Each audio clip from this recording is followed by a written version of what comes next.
নমস্কাৰ। সত সাহেব। কি নাম আপোনাৰ? উৰ্বশী সাহু। ক'ৰ পৰা আহিছে আপুনি? গ্ৰাম চিছা তহচিল পাঠক, জিলা দুৰ্গ, ছত্তীশগড়ৰ পৰা। আপুনি সন্ত ৰামপালদেৱ মহাৰাজৰ অনুগামী নেকি? হয়। সন্ত ৰামপালদেৱ মহাৰাজৰ পৰা মই নাম দীক্ষা 24 অক্টোবৰ 2016ত লৈছিলোঁ। সন্ত ৰামপালদেৱ মহাৰাজৰ পৰা নাম দীক্ষা লোৱাৰ আগতে আপুনি কি ভক্তি সাধনা কৰিছিলে? সদগুৰু সন্ত ৰামপালদেৱ মহাৰাজৰ শৰণলৈ অহাৰ আগতে কৃষ্ণক মই ইষ্টৰূপত মানিছিলোঁ, সেইবাবে তেওঁৰ ভক্তি কৰিছিলোঁ আৰু শনিবাৰৰ ব্ৰতো ৰাখিছিলোঁ। মই 3 বছৰলৈ 93টা শনিবাৰৰ ব্ৰত ৰাখিছিলোঁ। মোৰ জীৱনত ইমান দুখ আহিল যে পৰমাত্মাক বিচাৰি বিচাৰি ভাগৰি পৰিলোঁ। যি দেখি মই সৰুৰ পৰাই 7 বছৰ বয়সৰ পৰাই মই ঘৰৰ মানুহক কোৱা আৰম্ভ কৰি দিছিলোঁ যে পূৰ্ণ পৰমাত্মা এই পৃথিৱীত আহিব আৰু মোক তেওঁৰ মিছনত সহযোগ কৰিবলৈ পঠিয়াইছে। তেওঁ সমাজৰ বেয়া প্ৰথাবোৰক শেষ কৰি দিব, যেনে যৌতুক প্ৰথা, নিচা কৰা, ঘুষ খোৱা, এই সকলোবোৰ তেওঁ আঁতৰাই দিব আৰু সত্যযুগৰ দৰে সময় স্থাপন কৰিব। আৰু মই 2016ত লগ পাম এইটোও কৈছিলোঁ। আপুনি সময়ৰ কথা জানিছিলনে? আপুনি যিজন মহাপুৰুষৰ কথা সৰুৰে পৰা ঘৰৰ মানুহক কৈ আহিছিলে, তেওঁক আপুনি কেতিয়া পাব কিবা জানিছিলনে? কেৱল সময়টো আৰু পূৰ্ণ পৰমাত্মা হয় সেইটো জানিছিলোঁ। কিন্তু আমাৰ হিন্দু ধৰ্মত যিসকল ব্যক্ত গুৰু আছে তেওঁলোকে কৃষ্ণকে পূৰ্ণ পৰমাত্মা বুলি মানিছিল। গতিকে কৃষ্ণকে মই পূৰ্ণ পৰমাত্মা বুলি ভাবি ভক্তি কৰিবলৈ ধৰিলোঁ। কৃষ্ণক সদায় নিজৰ লগত ৰাখিছিলোঁ। স্কুল যাওঁতেও নিজৰ বেগত লুকুৱাই লৈ গৈছিলোঁ আৰু চাই আছিলোঁ। আমাৰ স্কুলত যি ছাৰ মেডাম আছিলে তেওঁলোকৰ লগতো জ্ঞান চৰ্চা কৰিছিলোঁ যে পূৰ্ণ পৰমাত্মা এনেকুৱা হয়, তেওঁ আহিব, এনেকৈ কৈছিলোঁ। গতিকে সকলোকে কৈছিলোঁ। আমাৰ স্কুলত যি মোৰ বান্ধৱী আছে সিহঁতে কৈছিলে যে তুমি সন্তৰ দৰে কথা কোৱা, একেবাৰে সন্তৰ দৰে কথা কোৱা, এনেদৰে মোক কৈছিলে। আৰু মই কৈছিলোঁ যে যি কবিৰ চাহাবৰ যি দোহা আছে মই বহুত ভাল পাইছিলোঁ। জ্ঞান চৰ্চাও কবিৰৰ দোহাতে কৰিছিলোঁ আমি স্কুলত। যি গায়ত্ৰী মন্ত্ৰ আছে সেয়াও জপ কৰিছিলোঁ, ৰামায়ণৰ পাঠ কৰিছিলোঁ, গীতাৰ। সৰুতেই বহুত পূজা পাঠ কৰিছিলোঁ সকলো দেৱী দেৱতাৰ।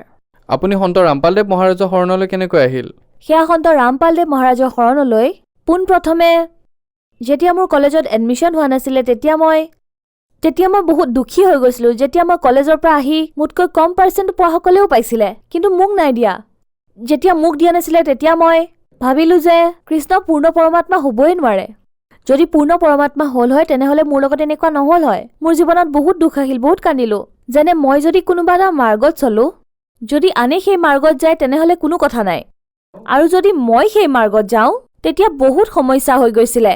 তাৰপিছত যেতিয়া মই কলেজৰ পৰা আহি দুপৰীয়া অলপ শুলোঁ, অলপমান টোপনি আহিল। তাৰপিছত সন্ত ৰামপালদেৱ মহাৰাজ মোৰ সপোনলৈ আহিল আৰু তেওঁ সাধাৰণ বেশভূষাত আছিল।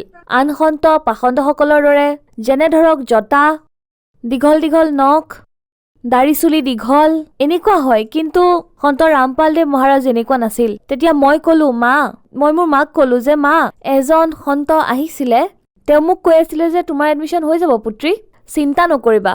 মই গমেই পোৱা নাছিলোঁ যে তেওঁ সন্ত হয়। আত্মাই পৰমাত্মাক চিনি পায়, গতিকে মোৰ আত্মাই চিনি পালে যে তেওঁ সন্তই হয়। তাৰপিছত মোৰ এগৰাকী মাহী আছে, তেওঁ ক'লে যে মোৰ এজন গুৰু আছে সন্ত ৰামপালদেৱ মহাৰাজ, তুমি তেওঁৰ পৰা নাম দীক্ষা লোৱা। তেতিয়া মই ক'লোঁ যে আপোনাৰে গুৰু নহয়, তেওঁ মোৰো গুৰু হয়, ময়ো তেওঁৰ পৰা নাম দীক্ষা ল'ম। এনেকৈ কৈ জীৱনৰ পৰা একেবাৰে হাৰি গৈছিলোঁ। গতিকে তেতিয়ালৈকে আপুনি নামটো নাজানিছিলেই। যেতিয়া আপোনাৰ মাহীয়ে আপোনাক ক'লে যে মোৰ গুৰুদেৱ সন্ত ৰামপালদেৱ মহাৰাজ হয়, কিন্তু তেতিয়ালৈকেতো আপুনি নাজানিছিলেই যে এওঁ সন্ত ৰামপালদেৱ মহাৰাজ হয়, তেন্তে আপুনি আপোনাৰ মাহীক কেনেকৈ ক'লে যে এওঁ মোৰো গুৰু হয়? কথাটো হ'ল যে আত্মাই পৰমাত্মাক চিনি পায়, সেইদৰে মোৰ আত্মায়ো সাক্ষী দিলে। সেইবাবে মই ক'লোঁ যে তেওঁ মোৰ গুৰুদেৱ। তাৰপিছত মই সন্ত ৰামপালদেৱ মহাৰাজৰ পৰা নাম দীক্ষা ল'লোঁ। চাওক, যিসকল শ্ৰদ্ধালুৱে সন্ত ৰামপালদেৱ মহাৰাজৰ পৰা নাম দীক্ষা লয় তেতিয়া তেওঁলোকে আধ্যাত্মিক লাভ পায়, ভৌতিক লাভ পায়, শাৰীৰিক লাভ পায়। আপোনাৰ পৰা জানিব বিচাৰিম যে সন্ত ৰামপালদেৱ মহাৰাজৰ পৰা নাম দীক্ষা লোৱাৰ পিছত আপোনাৰ জীৱনত কি পৰিৱৰ্তন আহিল, আপোনাৰ কি লাভ হ'ল?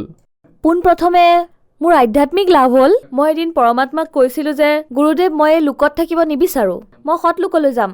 তেতিয়া এদিন পৰমাত্মা আহিল, সদগুৰু ৰামপালদেৱ মহাৰাজ, আৰু ক'লে যে পুত্ৰী, আজি ৰাতি মই তোমাক সৎ লোকলৈ লৈ যাম, এনেকৈ ক'লে।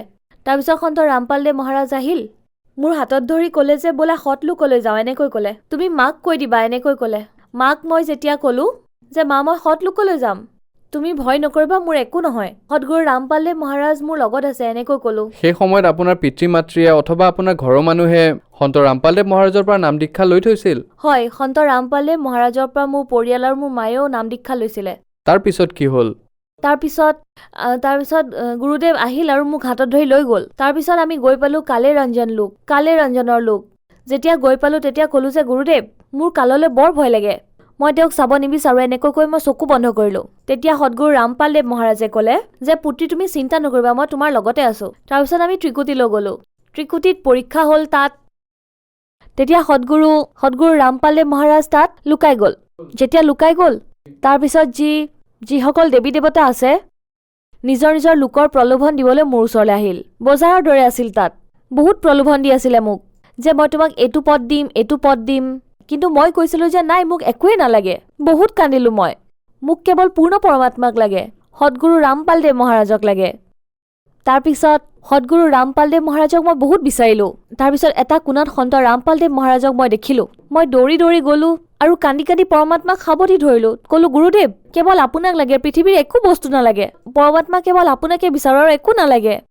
তাৰপিছত সন্ত ৰামপালদেৱ মহাৰাজে মোক উঠাই ক'লে যে পুত্ৰী এইটোৱেতো বিচাৰোঁ, মই বিচাৰোঁ যে প্ৰতিটো হংস আত্মাত এনেকুৱা গুণ থাকক। সৎলোকলৈ যোৱাৰ সময়ত পৰমাত্মাই মোৰ ধৈৰ্য, সন্তোষ, বিবেক, ক্ষমা সৎলোকলৈ যোৱাৰ বাবে যি গুণ লাগে সেয়া স্থাপিত কৰি দিছিলে। তাৰপিছত সন্ত ৰামপালদেৱ মহাৰাজে কৈছিলে যে পুত্ৰী ময়ে পূৰ্ণ পৰমাত্মা, কবি পৰমাত্মা সন্ত ৰামপালদেৱ মহাৰাজৰ ৰূপত আহিছোঁ পুত্ৰী। কিন্তু সংসাৰৰ মানুহে মোক বুজি পোৱা নাই।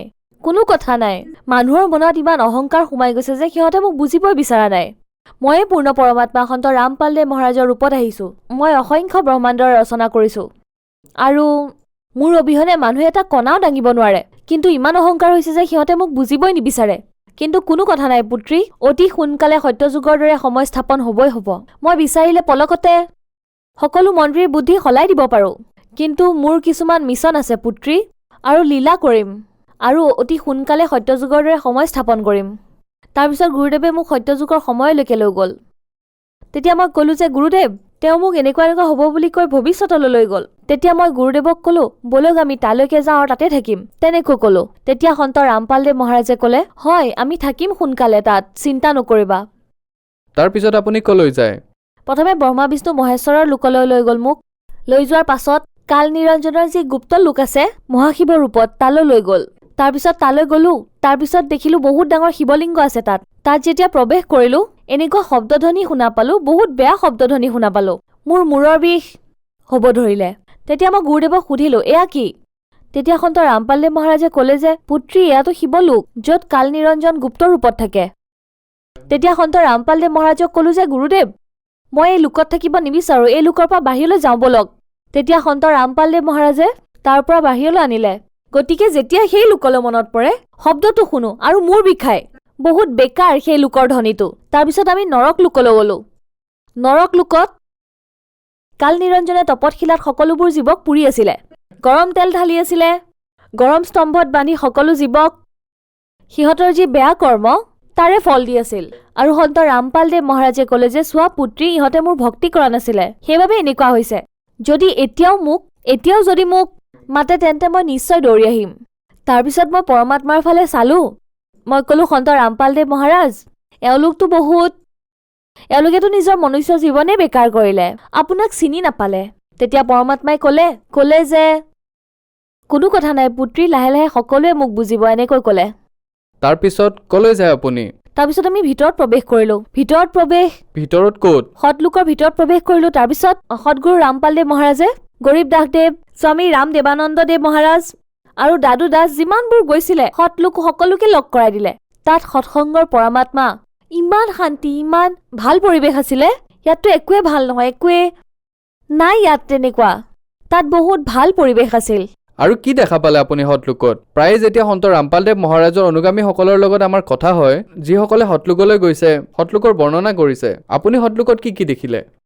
মই সৎলোকত তাত বহুত যিসকল জীৱাত্মা আছিলে সৎলোকত তেওঁলোকক লগ পালোঁ। সদগুৰু ৰামপালদেৱ মহাৰাজে সুধিলে যে পুত্ৰী কিবা খাবা নেকি? মই ক'লোঁ যে নাই, মোক আৰু এতিয়া একো নালাগে, বাছ মোৰ লগত থাকিব আপুনি, মই এনেকৈ কৈছিলোঁ। তাৰপিছত তাত কমলা আপেলৰ গছ ইমান জোপোহা আছিলে, মাটিতো পৰি আছিলে কেইটামান।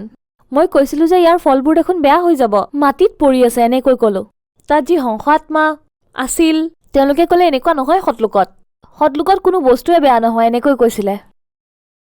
তাৰ পিছত আপুনি কি দেখে আৰু কি বৰ্ণনা কৰিব বিচাৰিব আপুনি?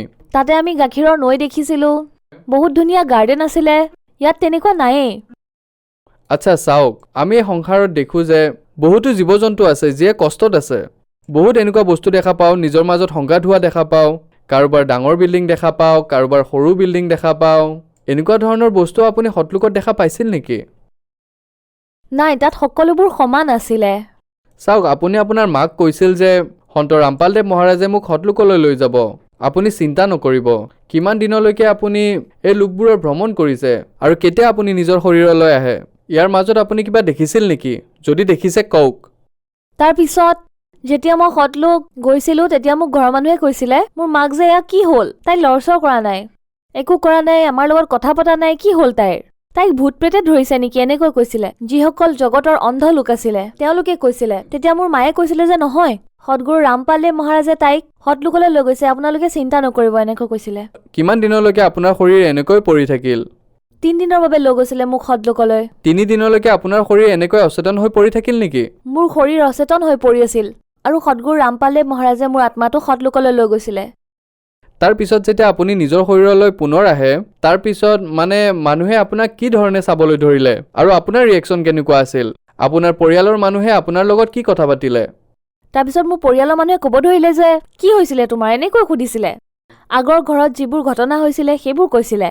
তেতিয়া মই কৈছিলোঁ যে নাজানো, এইবোৰ আপোনালোকে কি কৈ আছে, মই এই লোকত নাথাকোঁ, মই মোৰ লোকলৈ যাব খোজোঁ, য'ৰ পৰা আহিছোঁ, নাথাকোঁ বুলি মই বহুত কান্দিছিলোঁ। মোৰ মায়ে কৈছিল যে কি হৈ গ'ল, তুমি সতলোকলৈ গৈছিলা যে সেইকাৰণে এনেকুৱা হৈ আছে, তালৈ তোমাক সদগুৰু ৰামপালদেৱ মহাৰাজে লৈ গৈছিলে। ইয়াত একোৱেই নাই, ইয়াত কেৱল কালৰ ডাঙৰ খেল আছে। কিমান আশ্চৰ্যজনক কথা হয় যে মানুহে বিশ্বাস কৰিব নোৱাৰে এইবোৰ কথাত যে মৰাৰ পিছত এনেকুৱা কিবা কথা আছে যি আপুনি কৈ আছে। কিন্তু সন্ত ৰামপালদেৱ মহাৰাজৰ অনুগামীসকলে এটা কথাই কয় যে আপুনি কৈ আছে। এনেকুৱা ধৰণৰ পৰিৱেশ তেওঁলোকো সতলোকত দেখি আহিছে আৰু আহি তেওঁলোকে আমাৰ লগত শ্বেয়াৰ কৰে। গতিকে আপুনি তেওঁলোকক কি ক'ব বিচাৰিব এই বিষয়ে, যিসকলে এনেকৈ মানে যে সতলোক নামৰ কোনো বস্তুৱেই নাই অথবা স্বৰ্গ নৰক বুলি কোনো বস্তু নাই, মৰাৰ পিছত কোনেনো দেখিছে? আপুনি তেওঁলোকক কি ক'ব বিচাৰিব? মই দেখিছোঁ, সন্ত ৰামপালদেৱ মহাৰাজে মোক দেখুৱাইছে যে স্বৰ্গ নৰকো আছে, তাৰ ওপৰত সতলোকো আছে, পূৰ্ণ পৰমাত্মাৰ, যলৈ যোৱাৰ পিছত মানুহ আৰু এই পৃথিৱীলৈ নাহে। কিন্তু বৰ্তমান যেনেকুৱা ঘটনাক্ৰম যে সন্ত ৰামপালদেৱ মহাৰাজ জেলত আছে, মানুহে কেনেকৈ বুজি পাব যে সন্ত ৰামপালদেৱ মহাৰাজে পূৰ্ণ পৰমাত্মা, যি ধৰণে আপুনি কৈ আছে আৰু আপোনাক সতলোকলৈ লৈ গৈছে আৰু আপোনাক সকলো দেখুৱাইছে, আপুনি নিজে এগৰাকী সাক্ষী। গতিকে আপুনি মানুহক কেনেকৈ বুজাব যে সন্ত ৰামপালদেৱ মহাৰাজক মনাটো কিমান প্ৰয়োজনীয় মানুহৰ বাবে? এবাৰ মোৰ ঘৰত মোৰ যিজন মামা আছে, তেওঁ নাম দীক্ষা লোৱা নাছিলে, মই তেওঁৰ ঘৰতে আছিলোঁ। তেওঁ কৈছিলে যে তুমি সদায় সদগুৰু ৰামপালদেৱ মহাৰাজৰ নাম লৈ থাকা, নাভাগৰা নেকি তেওঁৰ নাম লৈ লৈ? তোমাৰ সদগুৰু ৰামপালদেৱ মহাৰাজ যদি জেলৰ পৰা বাহিৰ ওলাই দেখুৱাব পাৰে তেতিয়াহে মানিম তেওঁক। তেতিয়া মই ক'লো যে নহয়, আপুনি এনেকৈ চেলেঞ্জ কৰিব নোৱাৰে, সদগুৰু ৰামপালদেৱ মহাৰাজ পূৰ্ণ পৰমাত্মা হয়, অসংখ্য ব্ৰহ্মাণ্ডৰ মালিক হয়, তেওঁ সকলো কৰিব পাৰে, এনেদৰে চেলেঞ্জ নকৰিব তেওঁক। তেতিয়া ক'লে যে নহয়, তেওঁ ওলাই দেখুৱাওক তেতিয়াহে মানিম। সেইদিনাখনে ৰাতি 11টা বজাত সদগুৰু ৰামপালদেৱ মহাৰাজ আমাৰ ঘৰলৈ আহিল। তেওঁৰ লগত 4জন ভগতো আছিলে। তাৰপিছত সদগুৰু ৰামপালদেৱ মহাৰাজ 10 মিনিটলৈকে বাহিৰত দুৱাৰৰ সন্মুখতে থিয় হৈ থাকিল। মোৰ মামাই দেখিলে, গৰমৰ দিন আছিল, তেওঁ বিচনাত পদূলিৰ মুখতে শুই আছিলে। যেতিয়া সদগুৰু ৰামপালদেৱ মহাৰাজক দেখিলে তেতিয়া হাতজোৰ কৰি মাতিলে, আহক মহাৰাজদেৱ আহক, বহক, এনেকৈ ক'লে। তাৰপিছত আমাক মাতিবলৈ গুচি গ'ল যে তোমাৰ গুৰুদেৱ আহিছে, ব'লা ব'লা এনেকৈ। মই আপোনাক সুধিব বিচাৰিম যে আপুনি যিবোৰ কথা কৈ আছে, এয়া সপোনৰ কথা নে বাস্তৱৰ কথা? নহয়, এয়া সপোনৰ কথা নহয়, এয়া বাস্তৱিকতা। সন্ত ৰামপালদেৱ মহাৰাজ আমাৰ ঘৰলৈ আহিছিলে। এইবোৰ বাস্তৱত ঘটি আছিলে আপোনাৰ মামাৰ লগত? হয়, এয়া বাস্তৱ, ৰাতি 11টামান বজাৰ কথা। আপোনাৰ মামাই যি মানিব খোজা নাছিলে, আপোনাৰ মামাই যি কৈ আছিলে সন্ত ৰামপালদেৱ মহাৰাজ জেলত আছে, সন্ত ৰামপালদেৱ মহাৰাজ তেওঁক দেখা দি আছিলে। হয়, তেওঁকে দেখা দি আছিলে। সদগুৰু ৰামপালদেৱ মহাৰাজে এইটোৱে প্ৰুফ কৰিলে তেওঁক যে ময়ে পূৰ্ণ পৰমাত্মা, যে মই জেলৰ পৰা বাহিৰলৈ আহিব পাৰোঁ, এনেকুৱা নহয়। তাৰপিছত আপোনাৰ যি মামা যি এয়া কৈ আছিলে যে আপোনাৰ গুৰুদেৱ জেলৰ পৰা বাহিৰলৈ আহিব নোৱাৰে, তাৰপিছত তেওঁৰ কেনেকুৱা প্ৰতিক্ৰিয়া আহিল এই কথালৈ? তেওঁ যে কৈছিলে তেওঁ কেতিয়াও জড়িত নহয় বুলি, সদগুৰু ৰামপালদেৱ মহাৰাজৰ পৰা নাম দীক্ষা নলওঁ, যিয়ে নহওক মৰি গ'লেও নলওঁ। কিন্তু এনেকুৱা দিন আহিল যে সন্ত ৰামপালদেৱ মহাৰাজৰ পৰা তেওঁ নাম দীক্ষা ল'লে আৰু তেওঁৰ বেমাৰো ভাল হৈ গ'ল। ইয়াৰ বাহিৰে আপোনাৰ আৰু কিবা অভিজ্ঞতাৰ বিষয়ে শ্বেয়াৰ কৰিব বিচাৰিব নেকি? ছাৰ, মই আৰু এটা অভিজ্ঞতাৰ কথা ক'ব বিচাৰিম। যেতিয়া মই সদগুৰু ৰামপালদেৱ মহাৰাজৰ পৰা নাম দীক্ষা ল'লো, তেতিয়া এদিন মই পুখুৰীত এনেই ভৰি ধুবলৈ তললৈ নামি গৈছিলো। তেতিয়া সদগুৰু ৰামপালদেৱ মহাৰাজে ক'লে যে, পুত্ৰী, ভৰিখন তলত নথবা, তলত বহুত জোঙা বস্তু আছে, তোমাৰ ভৰিত বিন্ধিব। তাৰপিছত জাষ্ট মই উলিয়াই চালো, য'ত ভৰিখন থব খুজিছিলো সেই ঠাইতে যে কোনোবাই মদৰ বটল খাই ভাঙি থৈছিল। বহুত জোঙা আছিলে, যদি বিন্ধিলে হয় তেতিয়া বহুত ভৰি কাটিল হয়। যেতিয়া সদগুৰু ৰামপালদেৱ মহাৰাজৰ শৰণলৈ আহিছিলো, তেতিয়া সদগুৰু ৰামপালদেৱ মহাৰাজে ক'লে, মোৰ যেতিয়া এডমিশ্যন হোৱা নাছিলে, মই যেতিয়া 10 ক্লাছত আছিলো, মোৰ লগত বহুত অন্যায় হ'ল, বহুত দুখ আহিলে আমাৰ জীৱনত। ফাৰ্ষ্ট ইয়াৰত এডমিশ্যন আছিলে, এডমিশ্যনত 12ৰ পিছত মোৰ লগত বহুত বেয়া হ'ল বুলি নিজৰ মাৰ্কশ্বিট আৰু টিচিখন ফালি দিলোঁ। যেতিয়া ফালিলোঁ তেতিয়া ভাবিলোঁ যে এতিয়া মই ৰেগুলাৰ কৰিবলৈ কি কৰিব লাগিব এনেকৈ। তাৰপিছত ভাবিলোঁ কি কৰোঁ বুলি। তেতিয়া সদগুৰু ৰামপালদেৱ মহাৰাজে ক'লে যে, পুত্ৰী, মই থাকোঁতে চিন্তা কিয় কৰিব লাগে, মই আছোতো তোমাৰ লগত, হৈ যাব এডমিশ্যন। মই কাগজ পত্ৰবোৰ দিয়া নাছিলোঁ, যিহেতু মাৰ্কশ্বিট আৰু টিচি মোৰ লগত নাই, মই দিয়াই নাছিলোঁ, আনডকুমেণ্টছ দিছিলোঁ। যেতিয়া মই মেডামৰ ওচৰলৈ গ'লো জাষ্ট এডমিশ্যনৰ কাৰণে, তেতিয়া তেওঁলোকে মোৰ ফৰ্মখন চালে, চেক কৰিলে ষ্ট্ৰিক্টলি। তেতিয়া সদগুৰু ৰামপালদেৱ মহাৰাজৰ দয়াত তেওঁলোকে গমেই নাপালে যে মোৰ টিচি আৰু মাৰ্কশ্বিটটো নায়েই। তাৰপিছত মোৰ ঠিক পিছত বান্ধৱী আছিলে, যেতিয়া তাই গ'ল, তাই টিচি দিয়া নাছিলে, সেইবাবে তাইক ৰিজেক্ট কৰি দিয়া হ'ল। গতিকে সদগুৰু ৰামপালদেৱ মহাৰাজৰ শৰণলৈ অহাৰ পিছত মোৰ বহুত লাভ হ'ল। এটা কথা কি ক'ম, প্ৰতিদিনে সদগুৰু ৰামপালদেৱ মহাৰাজে কিবা নহয় কিবা লাভ দিয়ে থাকে। এদিন ছাৰ, মই সতনামৰ জব কৰি আছিলোঁ ছাদত। তেতিয়া মই সদগুৰু ৰামপালদেৱ মহাৰাজক ক'লোঁ যে, গুৰুদেৱ, মই যিটো জব কৰি আছোঁ, ক'লৈ যায়, কাৰ লোকলৈ যায়? তেতিয়া সদগুৰু ৰামপালদেৱ মহাৰাজ আহিল আৰু ক'লে যে, পুত্ৰী চোৱা, প্ৰথমে আমাৰ ব্ৰহ্মাণ্ডখন এটা বিন্দুৰ সমান আছিলে, তাৰপিছত একেবাৰে বিয়পি গ'ল সমগ্ৰ আকাশত। বায়ু নিৰাকাৰ হয়, আমি চাব নোৱাৰো নহয়নে? আমি কেৱল অনুভৱ কৰিব পাৰোঁ। কিন্তু তাতে তেওঁ প্ৰকৃতিখনক দেখুৱালে, গোটেই ব্ৰহ্মাণ্ডখন খুলি দেখুৱালে আৰু ক'লে যে, চোৱা, সকলোৰে লোক আছে, এনেকৈ যায়, যাৰ ব্ৰহ্মাণ্ডলৈ যাব ইচ্ছা তেওঁৰে জব কৰিব লাগে। ভগত সমাজক কি বাৰ্তা দিব বিচাৰিব? বাৰ্তাটো মই দিব নোৱাৰো, কেৱল প্ৰাৰ্থনা কৰিব পাৰিম সমগ্ৰ ভগত সমাজক। সদগুৰু ৰামপালদেৱ মহাৰাজৰ ৰূপত কবিৰ পৰমাত্মা আহিছে। কেৱল সদগুৰু ৰামপালদেৱেহে এই সময়ত শাস্ত্ৰ অনুকূল সাধনা কৈ আছে, যাৰ দ্বাৰা আমাৰ কমপ্লিট মুক্তি হ'ব। অৰ্থাৎ সদগুৰু ৰামপালদেৱ মহাৰাজৰ পৰা নাম লৈ জন্ম মৃত্যুৰ দীৰ্ঘ ৰোগ কটোৱাক। মই বহুত কিবা কিবি দেখিছোঁ, যিবোৰ মৰাৰ পাছত ভক্তৰ লগত আৰু জগতৰে সকলোৰে লগত হ'ব। যদিহে সদগুৰু ৰামপালদেৱ মহাৰাজৰ পৰা নাম দীক্ষা লয়, আপোনালোকৰ এই জন্ম মৃত্যুৰ যি দীৰ্ঘ ৰোগ আছে, সেয়া কটা যাব। মই সকলোকে নিবেদন জনাওঁ যে সদগুৰু ৰামপালদেৱ মহাৰাজৰ পৰা নাম দীক্ষা লৈ নিজৰ জীৱন সফল কৰাওক। ধন্যবাদ। সৎ চাহিব।